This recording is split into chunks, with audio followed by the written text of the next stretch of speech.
The abortion debate has been going on for well over 30 years, with both sides using various tactics to try to spread their message. So now a pro-life group, Created Equal, thinks that the best way to push their agenda is to actually show abortions on a video screen in public places.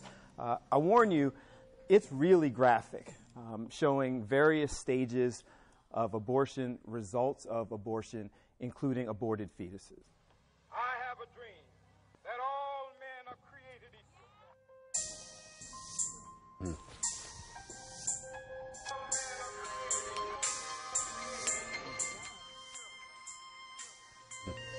Wow.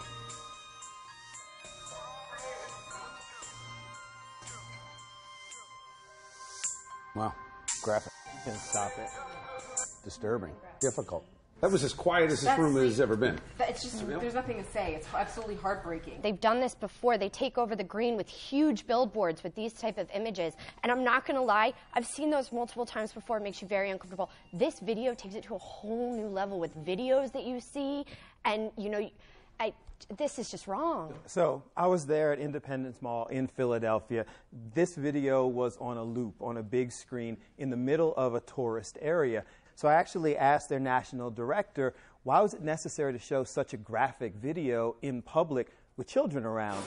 Well, it's graphic because abortion's graphic. This is the most common medical procedure performed in the United States, yet most people don't know what it looks like. And there's a reason for that, because we don't want to know. The group did have signs up surrounding the area warning people that that video was playing. But even with the signs up, many of the parents who were there, particularly those who were there with children, thought that it was absolutely inappropriate for this to be playing in public. To see that they are showing a film without permission, basically. I mean, and there's children, this is my little girl, that I really wouldn't expose this to. I can't even imagine how this was allowed. So Philadelphia was the first stop this time of this message, but the group Created Equal says that they plan to continue doing this throughout the region and the country in a lot of high traffic areas. And it continues the debate as to whether or not a graphic display of abortion is freedom of speech or is it inappropriate to have something like this playing in public. What's interesting, like something like that, I mean, it's clearly jarring to watch that. And what I find interesting is that you get different reactions. Some people react just to the fact of the video, but others react to say, wow, that's something that's happening.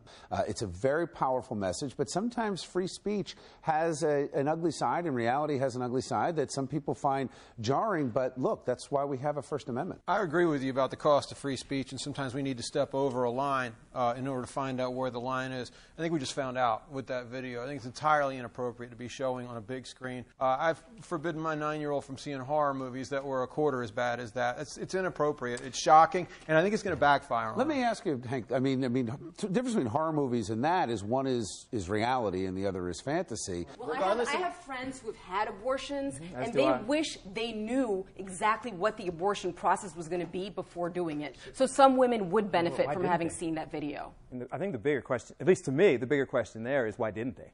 I mean, the information on having an abortion, again, that woman said to me is not something that should be taken lightly. This video is rare. People don't get an opportunity to see it. Regardless of how you feel on the issue, if their goal was to get you to invoke these emotions and these visual images for the word abortion, I mean, they did a great job. I'm never going to forget that for the rest of my life.